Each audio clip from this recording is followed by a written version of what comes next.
ജാതകം രചന ഐൻ അവതരണം ഷാഹുൽ മലയിൽ എഡിറ്റിംഗ് ഷെരീജ് പൂനൂർ നിർമ്മാണം PNR ക്രിയേഷൻസ്.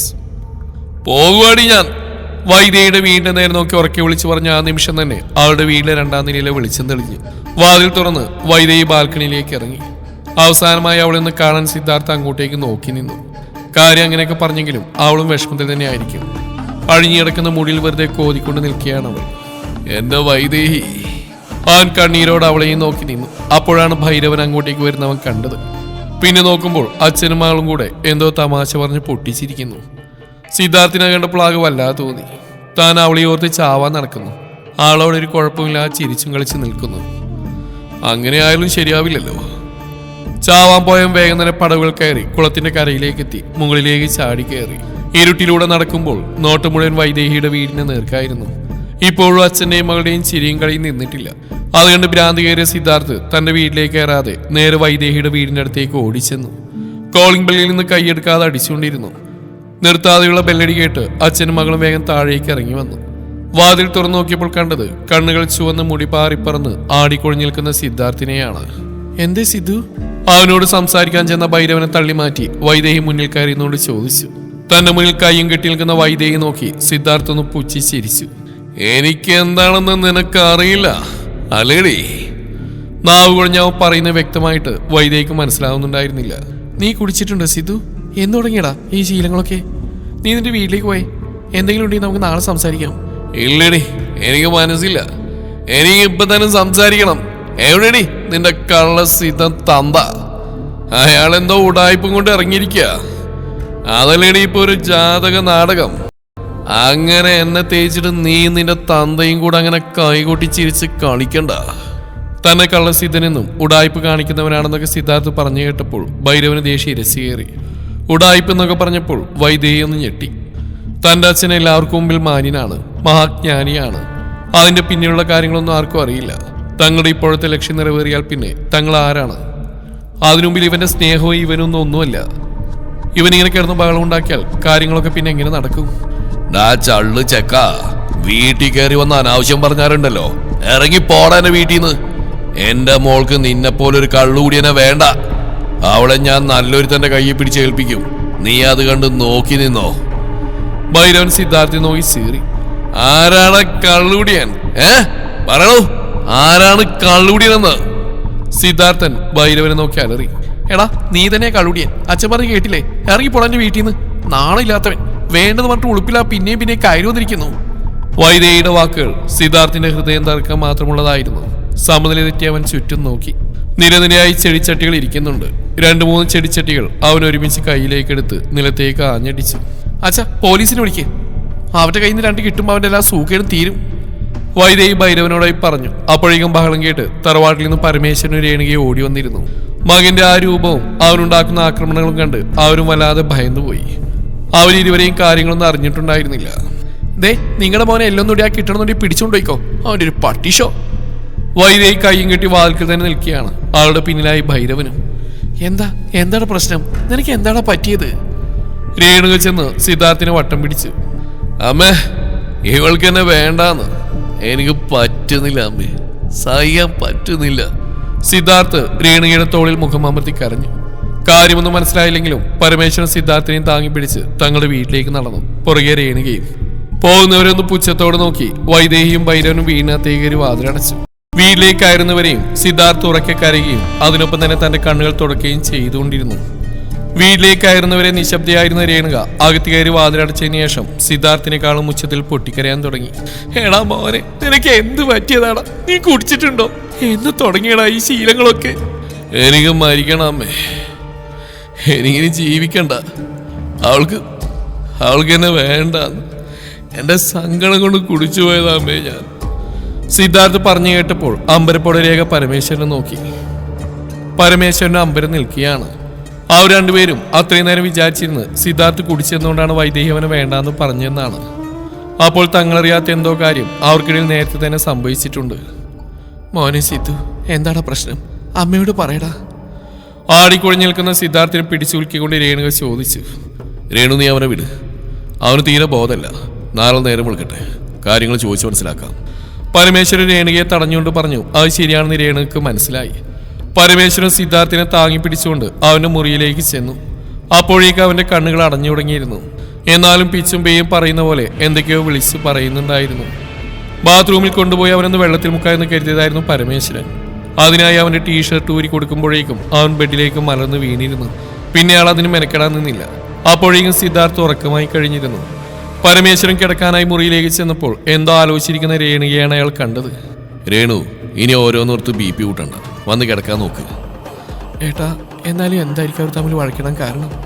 കുഞ്ഞുനാളിപ്പോലും അവർ തമ്മിൽ വെറുതെ പോലും പിണങ്ങുന്ന ഞാൻ കണ്ടിട്ടേ ഇല്ല. 2 ദിവസം മുമ്പ് വൈദ്യുതി ഫോൺ വിളിച്ചിട്ട് എടുക്കുന്നില്ലെന്ന് പറഞ്ഞ് ഇവൻ എൻ്റെ ഫോണിലേക്ക് വിളിച്ചിരുന്നു.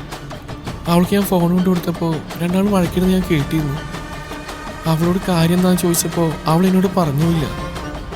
ഇതിനിപ്പോൾ എൻ്റെ കുഞ്ഞിങ്ങനെ കുടിക്കണമെന്നുണ്ടെങ്കിൽ... എൻ്റെ രേണു, ഇത് പണ്ടത്തെ കാലമൊന്നുമല്ലല്ലോ, ഇപ്പോഴത്തെ പിള്ളേരല്ലേ. അവൾക്ക് ദേഷ്യം വന്ന പോലും പറഞ്ഞു കാണും. അതിനിവൻ വരട്ടെ, നാളെ നേരം വിളിക്കട്ടെ. പരമേശ്വരന് വല്ലാത്ത ദേഷ്യവും സങ്കടവും വരുന്നുണ്ടായിരുന്നു. എന്നാൽ രേണുക്ക് കൂടുതൽ സങ്കടമാവുണ്ടെന്ന് കരുതി അയാളൊന്നും പറയാതിരിക്കുകയാണ്. പക്ഷേ താൻ വിചാരിച്ചത്ര വിഷമൊന്നും രേണുക്ക് കാണാത്തതുകൊണ്ട് അയാൾക്ക് അത്ഭുതവും തോന്നുന്നുണ്ടായിരുന്നു. സാധാരണ സിദ്ധാർത്ഥിനെ അവസ്ഥയിൽ കാണുമ്പോൾ രേണുക്ക് അറ്റാക്ക് വരേണ്ട സമയം കഴിഞ്ഞു. പിന്നെ രണ്ടാളൊന്നും സംസാരിച്ചില്ല. ഉറങ്ങാനായി കിടന്നെങ്കിലും രണ്ടാളും ആലോചനയിലായിരുന്നു. പരമേശ്വരന് തന്റെ മകനെക്കുറിച്ചുള്ള ആധിയാണെങ്കിൽ രേണുകയുടെ മനസ്സിൽ വേറെ ചിന്തകളായിരുന്നു. ചിലപ്പോൾ ഈ സംഭവം ഒരു നിമിത്താണെങ്കിലോ, വൈദേഹിയിൽ നിന്ന് തന്റെ മകൻ അകലാനുള്ള ഒരു നിമിത്തം.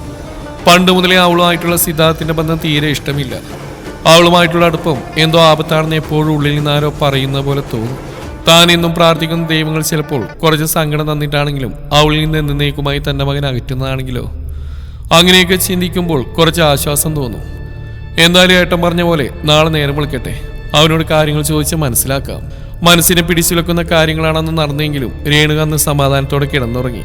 മുഖത്തേക്ക് നന്നായി വെയിലടിച്ചപ്പോഴാണ് പിറ്റേന്ന് സിദ്ധാർത്ഥ് ഉറക്കത്തിൽ നിന്ന് എഴുന്നേറ്റത്. തല വെട്ടിപ്പൊളിയുന്ന വേദന, കണ്ണ് തുറക്കാൻ തന്നെ പറ്റുന്നില്ല. ആരോ അടുത്തിരിക്കുന്ന പോലെ തോന്നിയപ്പോൾ അവനൊന്ന് പാളി നോക്കി. അമ്മയാണ്. തലയിൽ നടന്ന സംഭവങ്ങളൊക്കെ നല്ല ഓർമ്മയുണ്ട്. അതിനാൽ അവൻ അമ്മയുടെ മുഖത്തേക്ക് നോക്കാൻ തന്നെ വല്ലാത്ത നാണക്കേട് തോന്നി. പക്ഷേ രേണുകയുടെ മുഖത്ത് ഭാവമാറ്റമൊന്നുമില്ല. സിധു, തലവേദനിക്കുന്നുണ്ടോ?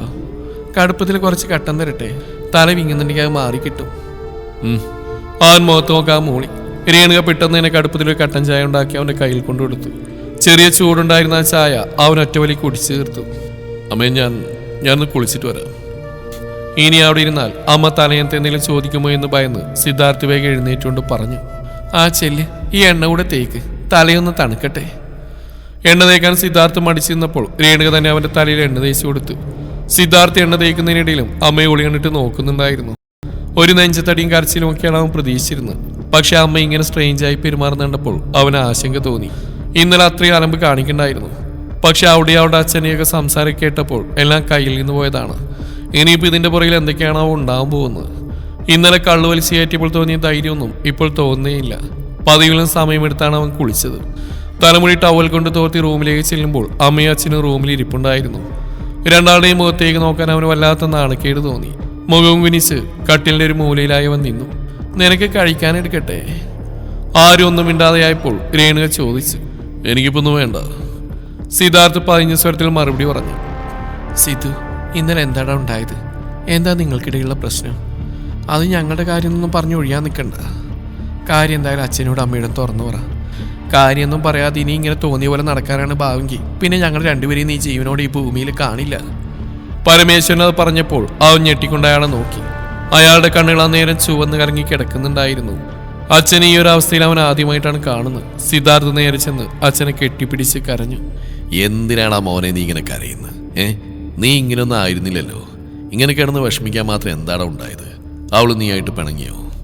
പരമേശ്വരന്റെ തോളിൽ മുഖമമർത്തി കിടക്കുന്ന സിദ്ധാർത്ഥിന്റെ തലയിലായി രേണുകയൊന്ന് തലോടിക്കൊണ്ട് ചോദിച്ചു. പരമേശ്വരൻ അവനെയും താങ്ങിക്കൊണ്ട് ബെഡിൽ വന്നിരുന്നു. പിണങ്ങിയോന്ന് ചോദിച്ചാ പിണങ്ങി. പക്ഷെ അത് അച്ഛനും അമ്മയും വിചാരിക്കുന്ന പോലെ ഒന്നുമില്ല.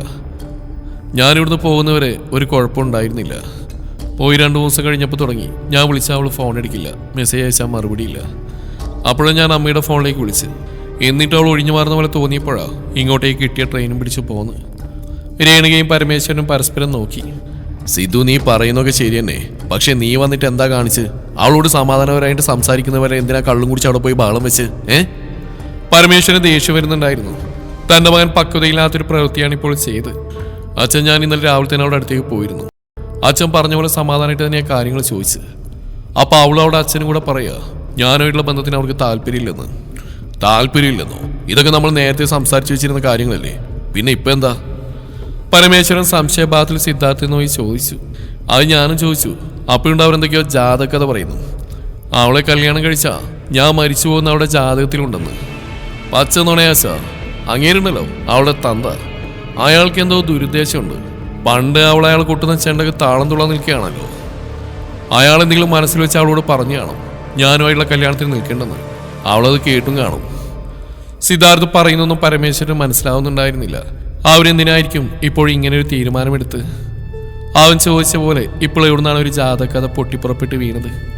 രേണുക എന്നാൽ ഇതെല്ലാം കേട്ട് സന്തോഷത്തോടെ നിൽക്കുകയായിരുന്നു. ഈ ജാതകത്തിന്റെ കാര്യത്തിൽ അത്ര വിശ്വാസം രേണുക്ക് പോരാ. പരമേശ്വരന്റെ അച്ഛനുള്ള കാലത്ത് തന്നെ 2 മക്കളുടെയും ജാതകമൊക്കെ നോക്കിയതായിരുന്നു. അന്നൊന്നും ആരും പ്രശ്നമൊന്നും പറഞ്ഞ് കേട്ടിരുന്നില്ല. പിന്നെ ഇപ്പൊ എവിടുന്ന് വന്നു ഈ ജാതകം? എന്നിരുന്നാൽ അവൾ തലയിൽ നിന്ന് ഒഴിഞ്ഞു പോയില്ലെന്ന സമാധാനമായിരുന്നു രേണുകക്ക്. സിദ്ധു, ഈ കാര്യത്തിൽ നീ ഇനി അവരായിട്ട് സംസാരം വേണ്ട.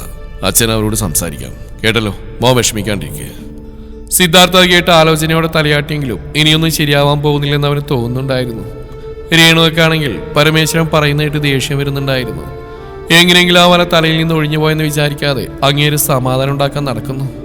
ഏട്ടി ഇനി എന്ത് സംസാരിക്കാനാ പോകുന്നു? നമ്മുടെ മോനെ ഇത്രയും നാണം കെടുത്തിയിട്ട് ഇന്നലെ അവിടെ നടന്നൊക്കെ നിങ്ങളും കണ്ടതല്ലേ? ഏട്ടൻ അവിടെ അമ്മാവനല്ലേ? എന്നിട്ട് നിങ്ങൾ അവിടെ തരും പോലും വില വെച്ചോ? എന്തൊക്കെയാ അഹങ്കാരിപ്പെട്ട് വിളിച്ചു പറഞ്ഞ്? അമ്മേ മതി. കാര്യം എന്തൊക്കെ പറഞ്ഞാലും വൈദേഹി തന്നെ അമ്മ ചീത്ത പറയുന്നത് സിദ്ധാർത്ഥിനെ സഹിക്കുന്നുണ്ടായിരുന്നില്ല. ഞാൻ പറയടാ, ഇനിയും പറയും.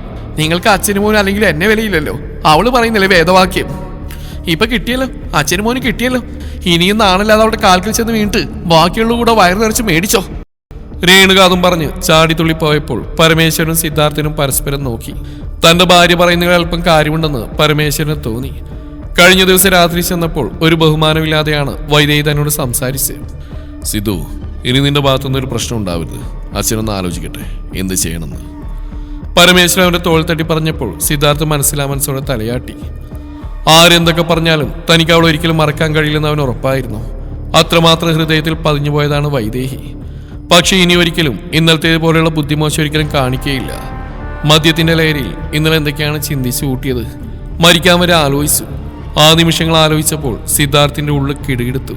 ഓരോന്നാലോചിച്ച് കിടക്കുമ്പോഴാണ് ഫോണിൽ കോള് വരുന്നത്. തലേ ദിവസം ബൈക്ക് കൊടുത്ത വർക്ക്ഷോപ്പിൽ നിന്നായിരുന്നു അത്. ബൈക്ക് ശരിയാക്കി വെച്ചിട്ടുണ്ട്, വീട്ടിലേക്ക് കൊണ്ടുതരണമെന്ന് ചോദിച്ചപ്പോൾ സിദ്ധാർത്ഥ അങ്ങോട്ടേക്ക് വന്ന് വാങ്ങിക്കോളാമെന്ന് പറഞ്ഞു. വീട്ടിൽ എത്ര നേരം വെച്ചിട്ടാണ് ഇരിക്കുക? പുറത്തു പോവാണെന്ന് പറഞ്ഞപ്പോൾ രേണുകയുടെ മുഖം തലേ ദിവസത്തെ ഓർമ്മയിലൊന്നും മങ്ങി. അത് മനസ്സിലാക്കിയ സിദ്ധാർത്ഥ് രേണുകയുടെ പിന്നിലൂടെ ചെന്ന് ചുറ്റിപ്പിടിച്ചു. സോറി അമ്മ, ഞാനിനി ഒരിക്കലും അങ്ങനെയൊന്നും ചെയ്യില്ല. അത് കേട്ടപ്പോൾ രേണുക സിദ്ധാർത്ഥിനെ അമർത്തി ചുംബിച്ചു. സിദ്ധാർത്ഥ് പുറത്തിറങ്ങും വഴി വൈദേഹിയുടെ വീടിന്റെ നേർക്ക് നോക്കി. പുറത്തന്നെ നിൽക്കുന്നുണ്ട് അവൾ. കണ്ടപ്പോൾ വെറുപ്പോടെ അവൾ മുഖം തിരിക്കുന്ന കണ്ടപ്പോൾ സിദ്ധാർത്ഥും പിന്നെ അവളെ നോക്കാൻ പോയില്ല. എന്നാൽ അവൾ ഇത്രമാത്രം വെറുക്കാൻ താൻ എന്ത് തെറ്റ് ചെയ്തു? തറവാട്ടിലെ ഡ്രൈവർ സിദ്ധാർത്ഥിനെ വർക്ക്ഷോപ്പിലേക്ക് വിട്ടുകൊടുത്തു. അവിടുത്തെ ബില്ലും പേ ചെയ്ത് ഇറങ്ങുന്ന നേരം അവൻ ബൈക്കൊന്ന് നോക്കി. ഇപ്പോൾ കുഴപ്പമൊന്നുമില്ല, ബൈക്ക് പഴയതുപോലെ ഇരിക്കുന്നുണ്ട്. അതിനൊന്ന് തൊട്ട് തലോടിയപ്പോഴാണ് കഴിഞ്ഞ ദിവസം സംഭവന് ഓർമ്മ വന്ന്. മേഘ ഇപ്പോൾ ഹോസ്പിറ്റലിൽ നിന്ന് പോയിട്ടുണ്ടാവോ? അവിടെ ആരെയും നമ്പർ പോലൊന്നും വാങ്ങിയിട്ടില്ല. വീട്ടിലേക്ക് പോകാനായി ബൈക്ക് എടുത്ത് അവൻ എന്തോ ഒരു തോന്നലിൽ നേരെ MCT ഹോസ്പിറ്റലിലേക്ക് വണ്ടി വിട്ടു. ഹോസ്പിറ്റലിലേക്ക് എത്തിയപ്പോൾ ഉള്ളിലേക്ക് കയറാൻ ചെറിയൊരു മടി തോന്നി. എന്നും പറഞ്ഞ് അങ്ങോട്ട് ചെല്ലും. തന്റെ വണ്ടിയാണ് ഇന്നലെ തട്ടിയത്. അതിന് ഹോസ്പിറ്റലിൽ കൊണ്ടുവന്നു. ബില്ലും അടച്ച് മരുന്ന് വാങ്ങിച്ചു കൊടുത്തു. ഇനിയും ചെന്നാൽ അവർക്ക് മോശമായിട്ട് എന്തെങ്കിലും തോന്നുമോ? കയറണോ വേണ്ടയോ എന്ന് സംശയിച്ച സിദ്ധാർത്ഥ് നിന്നപ്പോഴാണ് പുറകിൽ നിന്ന് വിളി കേട്ടത്. മോനെ. അവൻ തിരിഞ്ഞു നോക്കിയപ്പോൾ സുധാകരനാണ്, മേഘയുടെ അച്ഛൻ. മോനെന്താ ഇവിടെ? മേഘയെ കാണാനാണ് താൻ വന്നതെന്ന് പറയാൻ സിദ്ധാർത്ഥിന് കുറച്ച് മടി തോന്നി. ഞാനിവിടെ ഒരു ആവശ്യത്തിന് ഒരു മെഡിക്കൽ സർട്ടിഫിക്കറ്റ് വാങ്ങിക്കാൻ വേണ്ടി വന്നാ. ആണോ? എന്നിട്ട് കിട്ടിയോ? ഇല്ല, ആ ഡോക്ടർ ലീവാ. അല്ല, ആ കുട്ടിക്കിപ്പോൾ എങ്ങനെയുണ്ട്? അവൾക്കിപ്പോൾ കുഴപ്പമൊന്നുമില്ല. മോൻ കാണാൻ വരുന്നുണ്ടോ? അയാളെ ചോദിക്കാൻ കാത്തിരുന്ന പോലെ സിദ്ധാർത്ഥ സുധാകരന്റെ പിന്നാലാണെന്നു. ദേ, ആ അറ്റത്തുള്ള മുറിയില്ല. ആ ഹാളിന്റെ അങ്ങേറ്റത്തെ മുറി ചൂണ്ടിക്കാണിച്ചു കൊടുത്തുകൊണ്ട് സുധാകരൻ അങ്ങോട്ടേക്ക് നടന്നു. റൂമെത്താനായപ്പോൾ തന്നെ ഉള്ളിൽ നിന്ന് ചിരിയും കളിയും ബഹളമൊക്കെ കേൾക്കുന്നുണ്ടായിരുന്നു. മേഘയുടെ ഇളയതുങ്ങളാ രാവിലെ എൻ്റെ കൂടെ വന്ന. സുധാകരൻ ഉള്ളിലേക്ക് കയറിയപ്പോൾ മടിച്ചു സിദ്ധാർത്ഥയുടെ പിന്നാലെ കയറി. പരിചയമില്ലാത്ത ആളെ കണ്ടുകൊണ്ടാവണം 2 പെൺകുട്ടികളും നിശബ്ദരായി. സിദ്ധാർത്ഥ അവർ അത്ഭുതത്തോടെ നോക്കി. മേഘയുടെ 2 സൈഡിലുമായി ഇരിക്കുകയാണ് അവർ. രണ്ടാളും ഒരുപോലെ ഇരിക്കുന്നു. ഒറ്റ നോട്ടത്തിൽ നിന്നും പെട്ടെന്ന് വ്യത്യാസം കണ്ടുപിടിക്കാൻ കഴിയില്ല. ഇരട്ടകളാ, അമ്മു അപ്പു, അമൃത അപർണ, അതാ ശരിക്കുള്ള പേര്. എന്റെ അനിയത്തിമാരാ. സിദ്ധാർത്ഥിനെ നോട്ടം കണ്ടപ്പോൾ മേഘ തന്നെ അവരവന് പരിചയപ്പെടുത്തി കൊടുത്തു. അവരെ പരിചയഭാഗത്തിൽ നോക്കി ചിരിച്ചപ്പോൾ അവരവരെ നോക്കി പുഞ്ചിരിച്ചു. സുധാകരനോട് ഓരോ വിശേഷങ്ങൾ ചോദിക്കുന്നതിനിടയിൽ കണ്ടിരുന്നു. 2 പെൺകുട്ടികളും കൂടെ മേഘയോട് എന്തോ ചോദിക്കുന്നു. ഓളി കണ്ടിട്ട് തന്നെ നോക്കുന്നു. അമ്മയോട് പോയി കണ്ടില്ലല്ലോ. ഞാൻ പിള്ളേരെയും കൊണ്ടുവന്നപ്പോ അവൾ വീട്ടിലേക്ക് പോയി. വീട്ടിൽ ചെല്ലുമ്പോഴേക്കും കഴിക്കാൻ എന്തെങ്കിലും ഉണ്ടാക്കണ്ടേ? ഡിസ്ചാർജ് ആയല്ലേ? അതൊക്കെ ആയി, പക്ഷെ എന്നാലും ശ്രദ്ധിക്കാൻ പറഞ്ഞിട്ടുണ്ട്. എന്താ വേറെ എന്തെങ്കിലും കുഴപ്പമുണ്ടോ? സുധാകരൻ സങ്കടത്തോടെ പറഞ്ഞപ്പോൾ മേഘയെ നോക്കിക്കൊണ്ട് സുധാകരനോട് സിദ്ധാർത്ഥ ഇറക്കി. ഏയ് കുഴപ്പമൊന്നുമില്ല, അവളുടെ ടെൻഷൻ കാരണം BP ഇടയ്ക്കിടയ്ക്ക് കൂടുന്നുണ്ടേ. അതെന്താ ഈ ചെറിയ പ്രായത്തിൽ ഇതിന് മാത്രം ടെൻഷൻ? ചിരിയോടെയാണ് സിദ്ധാർത്ഥ ചോദിച്ചത്. മോനോടായതുകൊണ്ട് പറയാലോ, അവിടെ ഒരു കല്യാണം മുടങ്ങി, അതിന്റെ ചെറിയൊരു സങ്കടം. അതാ മോൾക്ക് ഇന്നലെ റോഡിൽ വെച്ച് തലറിങ്ങിയത്. അത് കേട്ടപ്പോൾ സിദ്ധാർത്ഥന് ചിരിയാണ് വന്ന്. ഒരു കല്യാണം മുടങ്ങിയനാണോ ഇങ്ങനെ സങ്കടപ്പെടുന്നത്? പോയത് പോട്ടെ നോക്കണം, വേറെ എത്ര ആലോചനകൾ ഇനി വരാൻ കിടക്കുന്നു. മേഘയെ നോക്കി സിദ്ധാർത്ഥ് പറഞ്ഞപ്പോൾ അവിടെ തലകുനിഞ്ഞു പോയിരുന്നു. ഏയ് ഇതങ്ങനെ മുടങ്ങിയതല്ല ഏട്ടാ, നല്ല അസല് തേപ്പിട്ടിയ ചേച്ചിക്ക്. അമ്മ ഉറക്കി വിളിച്ചു പറഞ്ഞപ്പോൾ മേഘ അവിടെ നിന്ന് അമർത്തി നുള്ളി. തുടരും ഈ കഥയുടെ ബാക്കി ഭാഗം നാളെ ഇതേ സമയം.